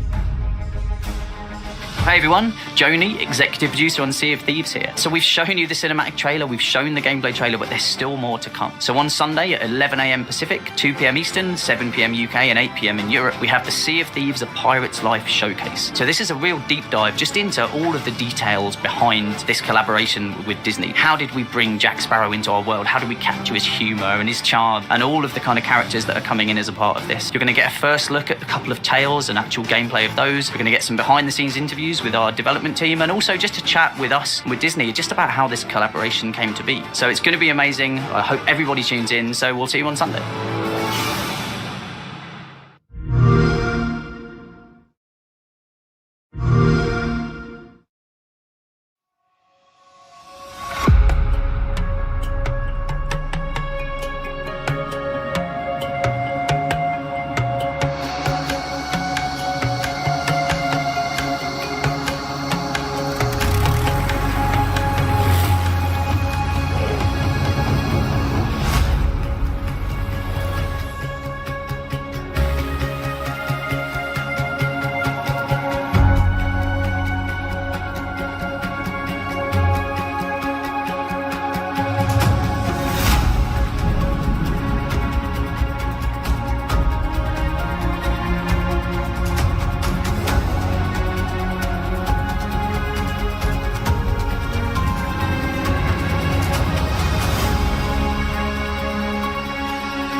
I'm ready for the danger zone. But we'll get to that in just a second. When Microsoft Flight Simulator launched last year on PC, reviewers and gamers alike were blown away by the stunning visuals and the depth of simulation. Joining us is Jorg Newman, the head of Microsoft Flight Simulator. Jorg, thank you for being here. Really appreciate it. Good to meet you. Those are cool glasses. You get your jacket. Yeah, I got my jacket as well. So you had some announcements this Sunday about Microsoft Flight Simulator. Can you go into that a little bit? Yeah, it was super cool. We announced that Microsoft Flight Simulator is coming to Xbox Series X and S. And the franchise has an awesome history on the PC. It's going back all the way to 1982. You know, it predates Office and Windows. And when we launched last year, it was on the PC only. And it was a really warm welcome from simmers and from press and from people who have never flown flight sim before. So we're super excited that it comes to console now. And so for the first time in the history of the franchise. So I've been playing Flight Simulator since last year on PC. I have a 3080, but it is now coming to the Xbox Series X and S. What sorcery are you doing to get this running on both of those consoles? I have to know. I think it's a combination of two things, really. I mean, first off, it's a super powerful console. Yes. And then we are really using the Microsoft tech stack in an interesting way. So as you know, Series X and S is like a beast. The GPU is awesome, super powerful CPU with multiple cores, RAM, fast RAM. We can run in 4K. That's super important for planes because you sit there in the cockpit, you need to be able to read all the text. SSD, fast internet. So it's basically the equivalent of a really powerful high-end PC. And on top of that, on Flight Sim, we're using the Microsoft stack a lot. Like we have 2.5 petabyte of data. It's 1.6 million CDs sitting on Azure. And we're basically streaming that down as you go. And we also do machine learning algorithms up there, and that is how we build procedurally in runtime 1.5 billion houses and 2 trillion trees. So it's a combination of those two things. Super powerful console, super good use of the Microsoft tech stack. You get it to work on console. That is fantastic. Now, with Xbox Game Pass and with it coming to console, you're going to expose Flight Simulator to a lot of new gamers, right? So what are some of the things that you're going to do to make it more accessible to a wider audience? So you're exactly right. We had a little bit of that last year when we launched because we knew the flight simmers, that's their hobby. They came in, they know everything about aviation, they know exactly what to do. But we had a lot of people come in through Xbox Game Pass on PC and basically tried for the first time. So even on the PC launch, we did a bunch of work on onboarding with tutorials. We gave some assistances, but now for this Xbox version, we're actually doing a ton more. And I actually brought you a little video. And so there's 5 things we did. The first thing, if you're becoming a pilot, the first thing you do is you do a discovery flight. It's basically, you know, you have a flight instructor next to you. He does most of the work, he or she. And you get to steer the plane and feel really good about yourself, right? And so we said, we need to recreate that. So we picked 10 places on Earth, like some of the most compelling places, like Mount Everest, or Rio de Janeiro, or New York, or the pyramids. And we basically put you on a plane, it's ready to go, it's beautiful weather, and all you need to do is fly and have fun. And it really is an onboarding experience, is super good. And then we noticed on the PC side that people really love to explore the world in Flight Sim. I did that. I've spent like a month in South America, and I've never been to South America, and it was super cool. But it was only visuals. And, you know, so you didn't quite understand how everything fits together. So now we added labels. And Bing has all these labels basically for every POI, like famous place or river or mountain. So we have all those now, and we put that into the world map. And even if you go down and you try to plan out your flight, you can now see all the cities around you. And it totally transforms the experience. Same in-game. So we now have labels in-game where you see, you know, here's Everett. Over there is, you know, whatever. And you learn about the planet more. And it's a much more enriching experience, just experiencing the planet. Oh, yeah, absolutely. Yeah. The next thing we did is we revamped the tutorials. We wanted to basically smoothen out the onboarding experience. We wanted to retain knowledge more. So we had 8 tutorials on the PC. Now we have 22. Oh, wow. And they're shorter. They're much more focused. And we have a performance indicator system. So basically it rates you and how you did, and you get a score. And honestly, I can speak for myself. Like, I'm totally motivated to get better and better and better. And with that, you learn more and more how you really fly. So it's been super successful, and I think it's going to help newcomers a lot. The next feature that we have it's called Flight Assistant, which I use a lot. It's basically, so imagine you fly over New York and you see. You want to actually just look at the landscape and look at the city, but you know eventually you want to go to Brooklyn Bridge. So on the flight instructor, you can now flight assistants, you can now click on, go to Brooklyn Bridge, and the AI, almost like a co-pilot next to you, will fly you to the Brooklyn Bridge, and you can just look around and have an interesting time. Same with airports, which are sometimes challenging for people. Like you can click on the airport and say, please land me at, say, Newark Airport. And then the last thing is, if you really get yourself in trouble, like you stall out the plane or something like that, you can actually now click into, you can now go and basically say recover. And it's almost like the pilot is sitting next to you. It's super helpful. I think that people will love it.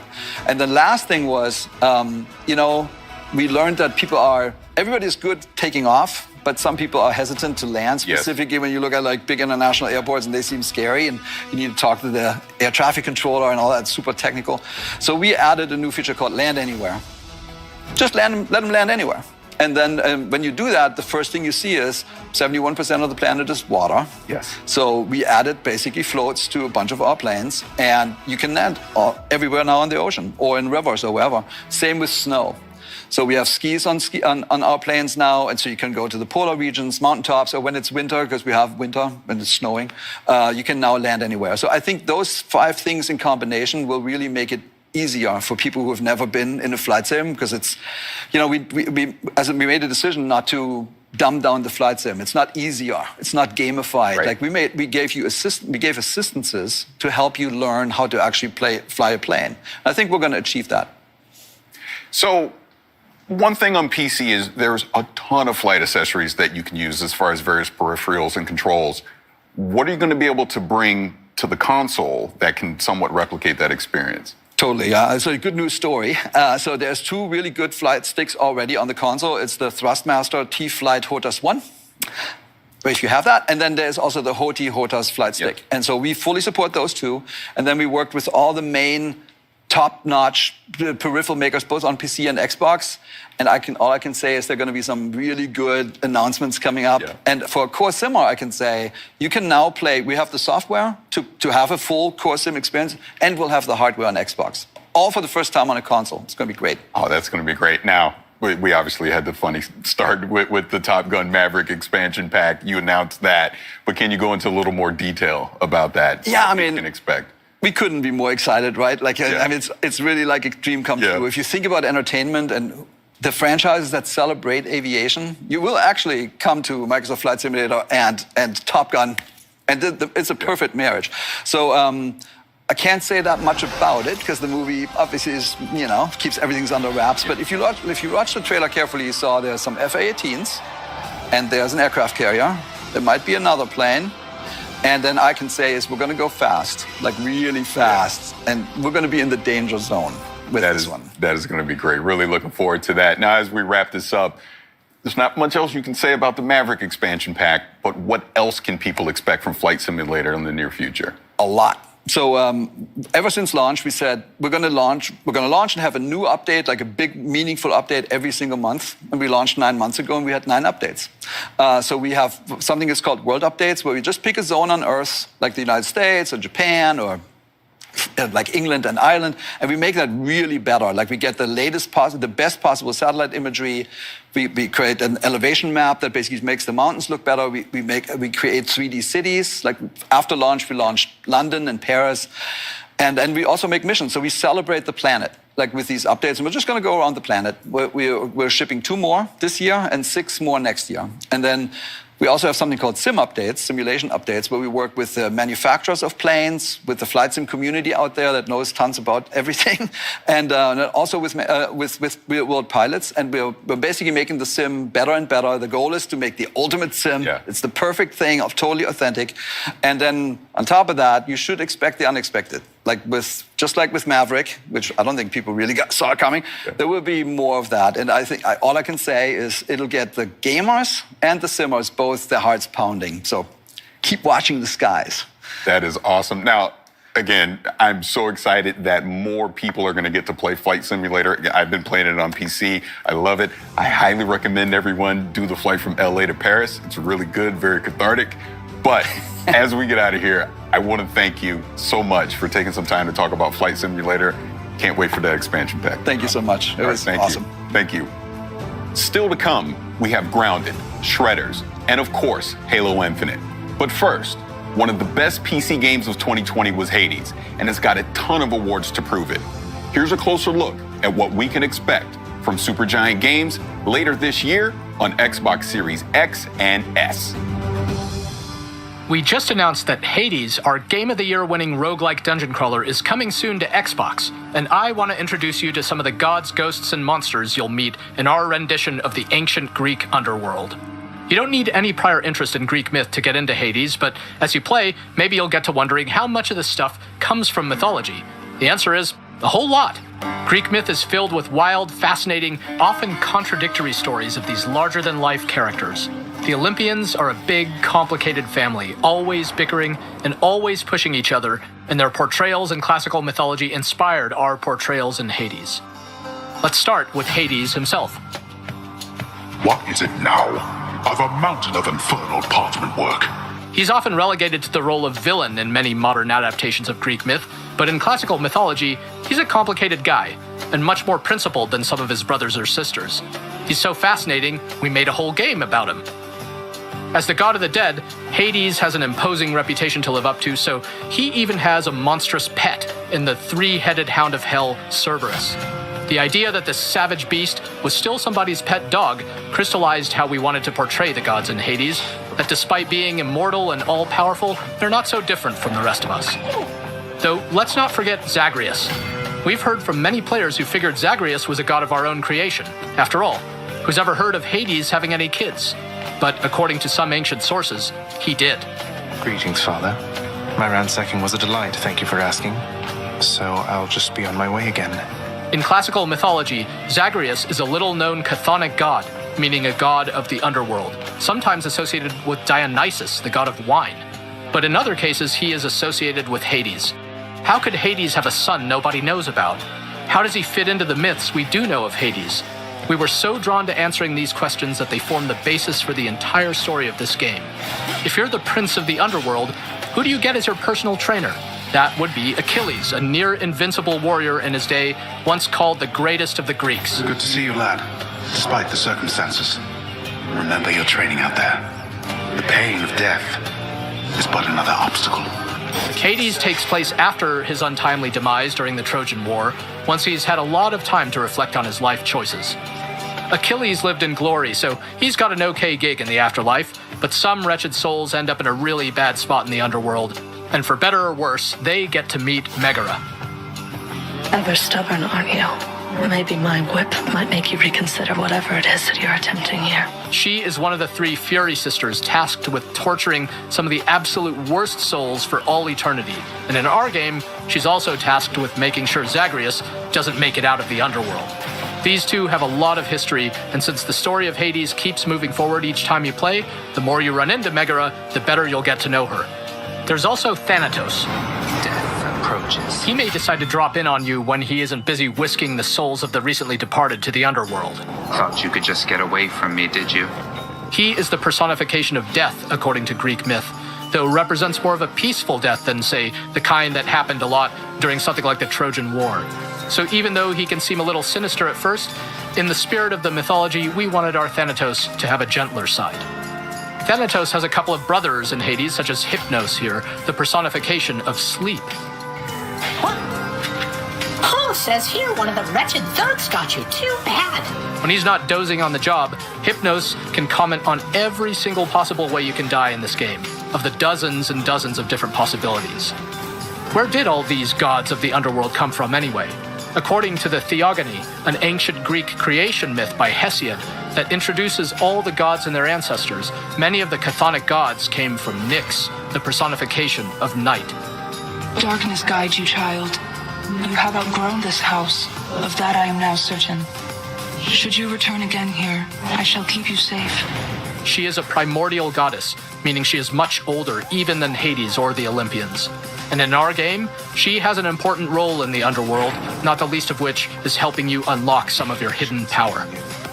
There are 30 different characters to meet and grow closer to the more you play Hades, and we hope you enjoy getting to know them all. Some of them feel truly ancient and godlike. Some are funny, some are scary. We found them incredibly inspiring and hope you do too, once you get to meet everybody when Hades comes to Xbox One and Series X on August 13th.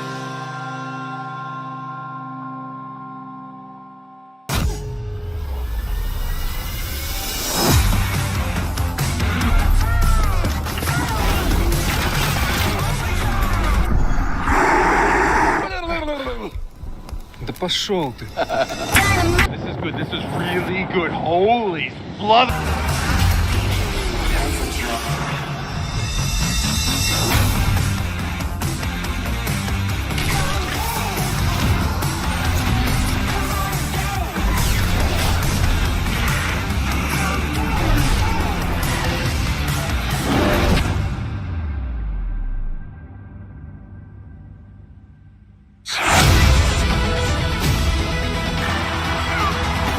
Go big or never go home.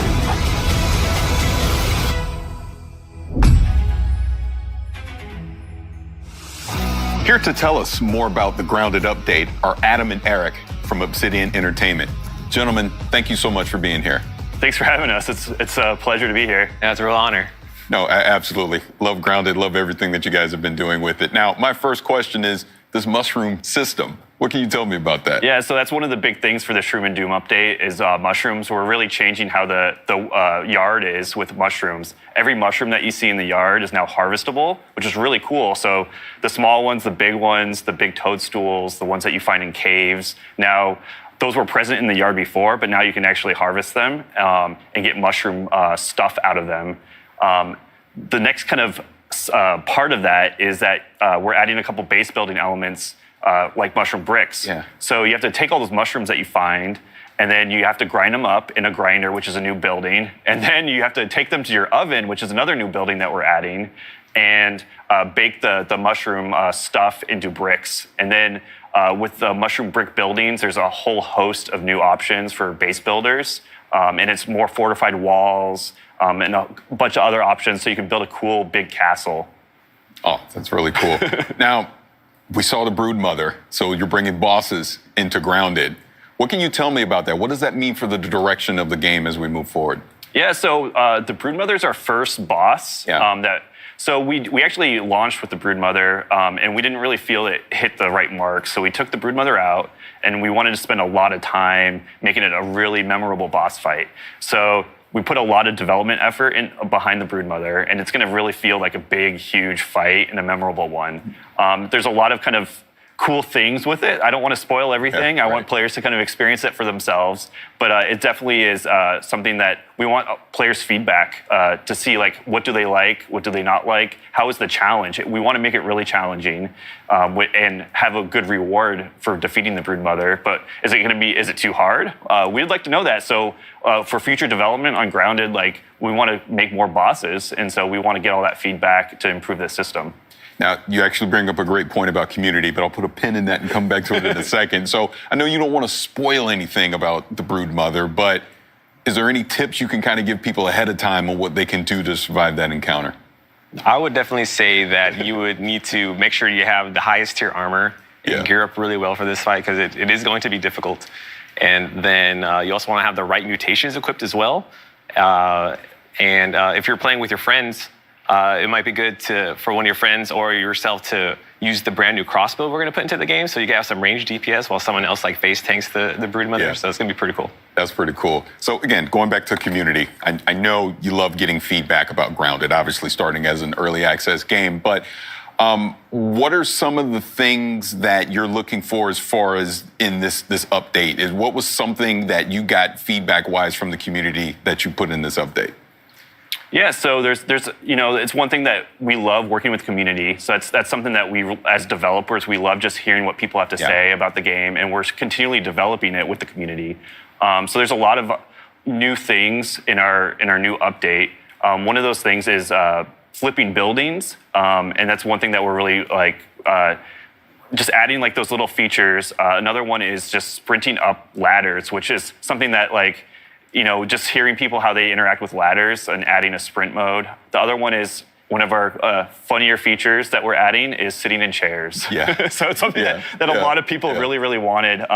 We're also introducing like the first phase of pets in the game. So we're going to start with aphids. So you'll be able to tame an aphid, run around the yard with the aphid. But you also got to make sure you protect your aphid, because accidents can happen in the backyard. Oh, there's one other thing too, achievements. So we're really excited to announce that we have achievements in Grounded, and that's purely based on everyone's feedback. Everyone's been wanting achievements, and so we're finally adding them to the game.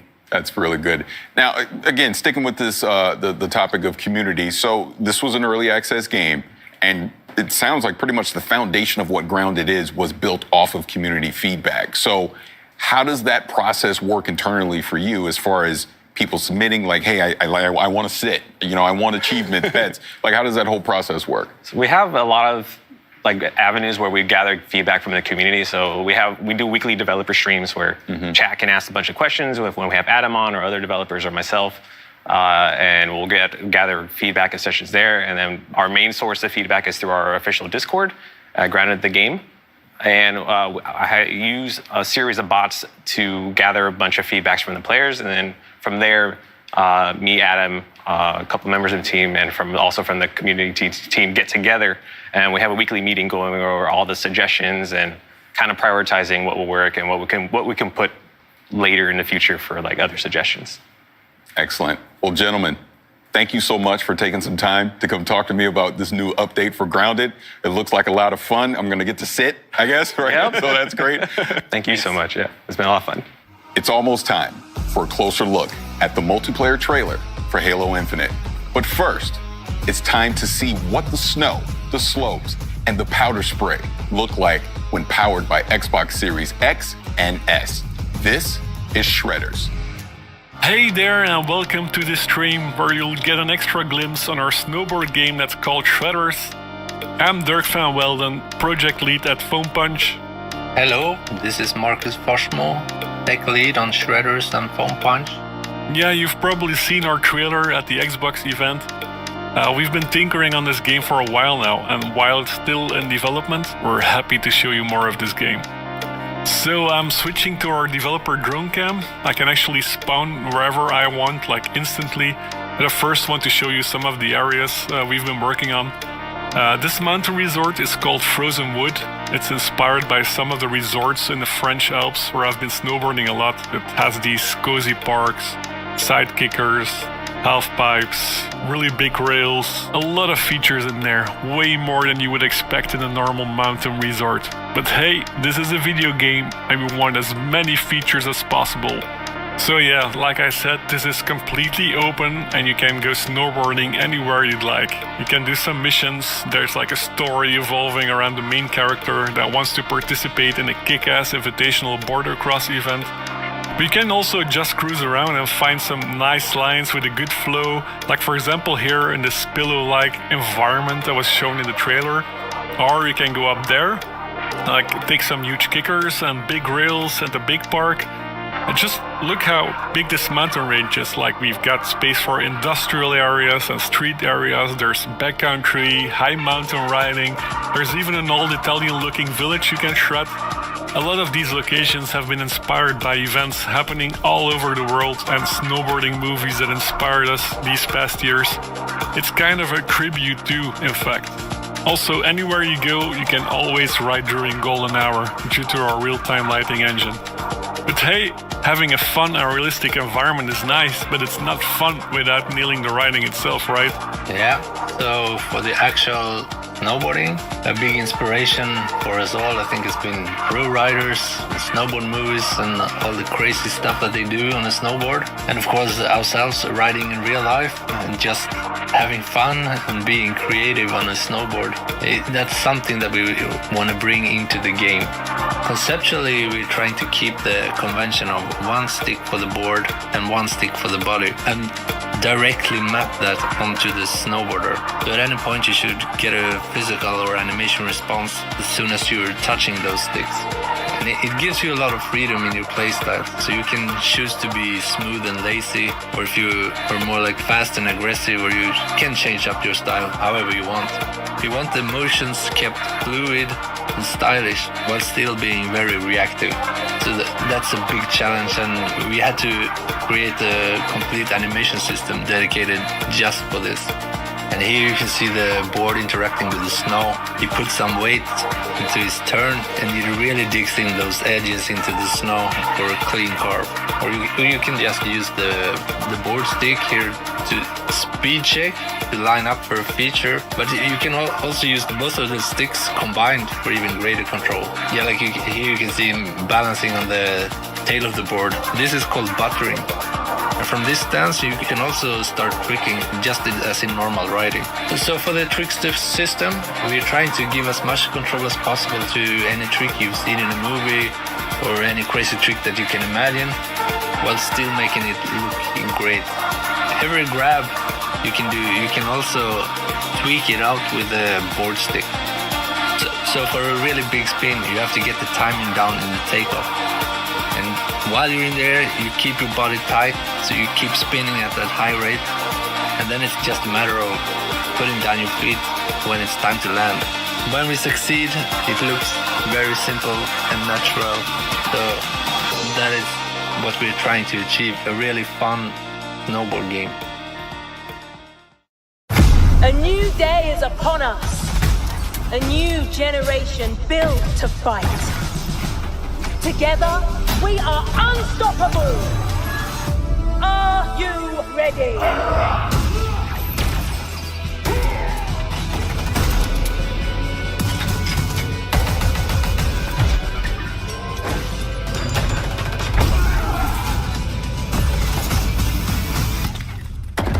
No scope.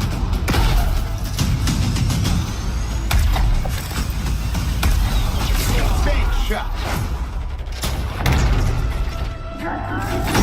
Killing spree.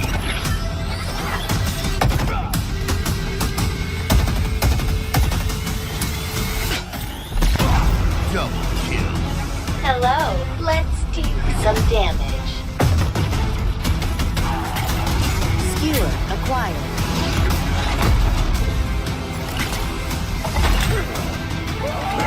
Grapple jet. Claim the enemy flag. Return it to base.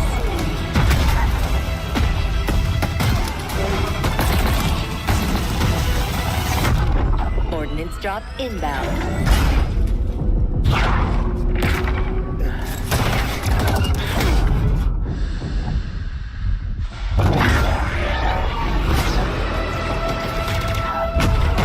The flag is ours. Please call at your earliest convenience.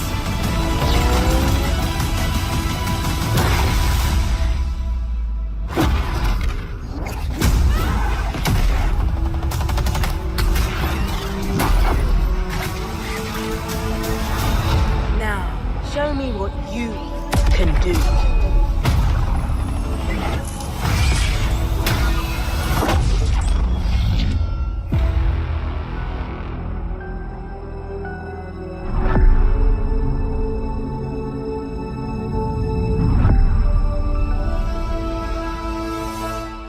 I am so excited to have Tom, Alex, and Quinn from 343 Industries. Gentlemen, thank you for being here. Thanks for having us. Now, I've watched this multiplayer trailer numerous times, and I want to see some specific moments from it so we can break it down. So can we roll the trailer to 15 seconds in, and let's talk about a new character. A new day is upon us. A new generation built to fight. Together, we are unstoppable. Are you ready? All right, now who is this character? She looks like she's in charge. Your senses are right there. She's very much in charge. That's Commander Laurette. She's in charge of the Spartan Academy, which is the kind of contextual wrapper that the whole multiplayer universe lives in. She is basically training the new generation of Spartans to, become better, and that's really where everything wraps around. I really love this character, and then what's cool is not only is it kind of the contextual wrapper for the game, but it's also we have a whole suite of academy features, we call them, where there's a tutorial that teaches the players the fundamental basics of the game. There's weapon drills that let you practice with every weapon that exists in the game and improve your skills with those.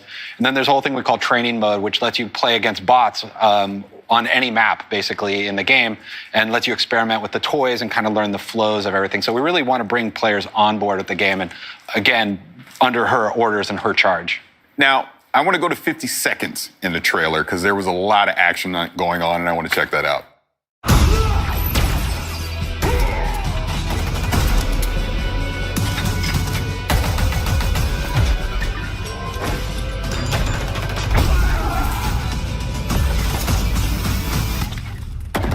No scope.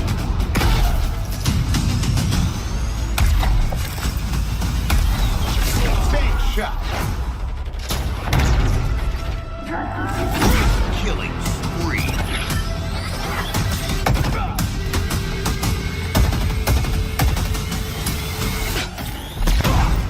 Now, you may have noticed I sat up in my chair a little bit on that one because there was a lot going on there. So please, if you can break that down, let me know what we were seeing. There's a lot to break down. I don't know if we got enough time to get all the way into it. Yeah. But some of the things that I really love when I look at that trailer is that first sequence where the player, they have the bulldog shotgun, they're running through, shotgunning enemies.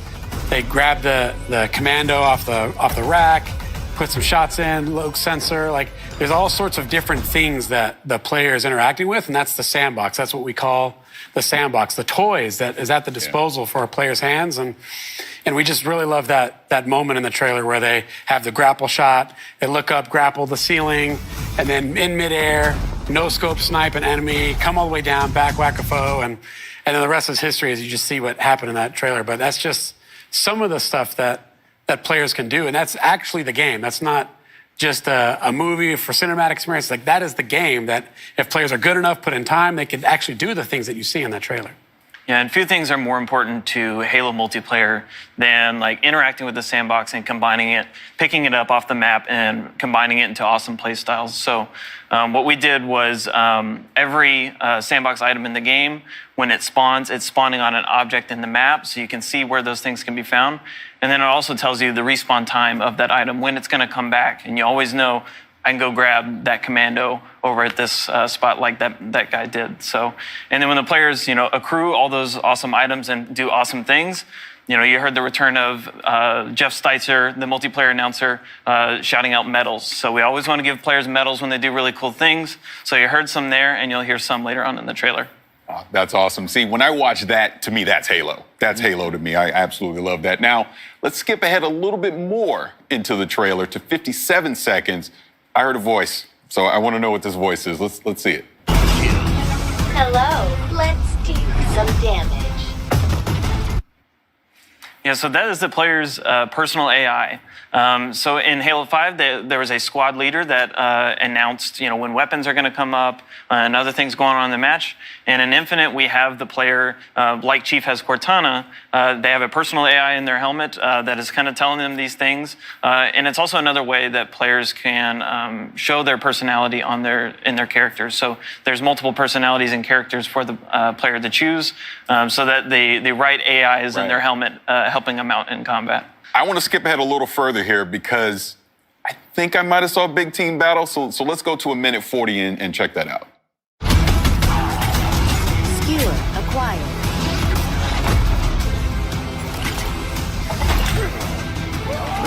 Grapple jet. Claim the enemy flag. Return it to base.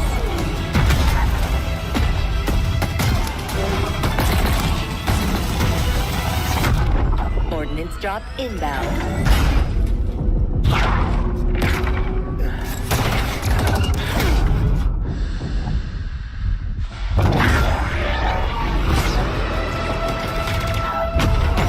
The flag is ours. Please call at your earliest convenience. That looked like big team battle to me. What's coming new? What are we going to do in big team battle in Infinite? I mean, it's not even just that. I mean, it actually opens with actually a 4v4 with a vehicles map called Behemoth at the beginning. So we actually are bringing vehicles back into the 4v4 arena. But then, yes, it definitely transitions into the 12v12 actually BTB part of the game, where we're actually making it a bigger team battle this time, really wanting to index into the battle fantasy with the more players. Where instead of like vehicles just spawning around the map, we have pelicans drop them off. We have ordnance pods that drop in new weapons. And inside of that whole time, you have the battle commander, Lorette, talking in your ear, giving you orders and trying to kind of encourage you to play around, but really just bringing the whole sandbox and the play style around this whole battle experience that we're building. Yeah, Tom brings up some good points there of Commander Lorette, and you've got your commander on the comms, and then you've got the pelicans dropping vehicles and items off. You got drop pods, everything. It just is like this theater of war that this time around it is this 12v12 bigger team battle, if you will. And just that last, that ending segment, which is like a capture the flag match, is just so beautiful and awesome, where you've got the Pelican drop the Banshee off, teams fight over it. You and your teammate are just making a beeline for the Banshee. Your teammate gets picked off by the sniper, and you're like, oh no, and then you get the skewer, take that sniper out, jump into the Banshee, and you hit the jets and fly up into the sky and go for the enemy flag. That to us is what is so exciting about this version of Big Team Battle, with all the toys, all the vehicles, the modes coming back, the maps, the brand new maps that you see there. I mean, it's going to be an amazing experience. Yeah, trust me, I cannot wait to get my hands on it for myself. But let's move on. I want to go to 208 in the trailer, because I think I saw a samurai. So let's check that out. Let's go to 208 in the trailer.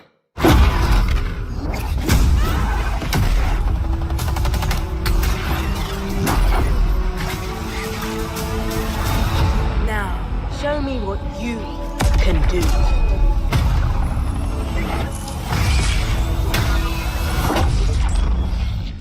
Okay, so I guess next will be a ninja, because that was definitely a samurai. So kind of talk about that. So we're going to start seeing some more customization with the armor coming in. Yeah, I mean, that is a samurai Spartan armor. Yeah. And so it'll be an armor you'll be able to unlock for free in the first season, which is super cool. Players will be able to equip it, gain more armor pieces and customization options for it, et cetera, across the season.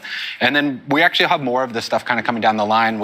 There's actually some really cool ideas that we're seeing in that our team that's building that stuff. So there'll be a lot of other cool armors besides just the really core Halo Spartan armors. There'll be some other different kind of twists and things for players to play with. Awesome. Look, now before we get out of here, first of all, I want to thank all of you for being here to talk about Halo Infinite. I'm excited. I can't wait to get my hands on it and play it. But before we do leave, is there anything else that you want to bring up and let fans out there know about? Well, I'm excited for people to actually get their hands on it, like yourself. So, I mean, if people sign up on our Halo's Insiders program, we have in the summer, we have a technical preview that we're going to be launching, and so people to finally put their hands on the sticks. And I'm just really excited for players to actually finally get to play the game we're working on. Yeah, and then on launch day, Halo Infinite Multiplayer is free to play, which is new to the franchise. The team is super excited to hopefully bring in, all sorts of fans that have potentially never experienced the franchise or haven't played it in a long time to just try it out. Come in and try it out with your friends. Me, with my buddies, if I have some friends out there that haven't played Halo before, I'm like, well, it's free. Just come on. Let's jump in, download it. Let's check it out. And if it's for you, it's for you. If it's not, then hey, it's not. But kind of think it'll be for you. So I'm excited for it. Yeah, that's the other big key of that point is PC, right? Like this is a PC game as well. We've been putting a lot of effort into that. So not only is it going to be console, but also PC, free to play. Like the barrier to entry is so low, and that has us excited. And I think as we really, just to really think about it, is we've been working on this game. And as developers, when you work on a game, you want to get that game out there. And that almost seems like, for us, that's the finish line. But in reality, it's going to be the starting line for all of us, for us and the Halo fans. Day one, there's going to be a bunch of content there and things that are exciting and good. But then we're going to add more content. We're going to add more maps. We're going to add more modes and weapons and vehicles, equipment items. And it's just the beginning of this whole journey that we've been on for a while. And we're going to take everyone else with us as the game comes out. I'm excited. Gentlemen, again, thank you so much. Now, for fans who want to learn even more about Halo Infinite Multiplayer, check out the brand new deep dive video with the whole multiplayer team over on HaloWaypoint.com. And allow me to give a big thanks to everyone who's joined us today. Whether you play your favorite games on Xbox, PC, or Game Pass, the next 12 months will be nothing short of spectacular. It has been my absolute honor to be your host and share this experience with you. But before I go, here's a gameplay deep dive from the team behind the highly anticipated Scarlet Nexus.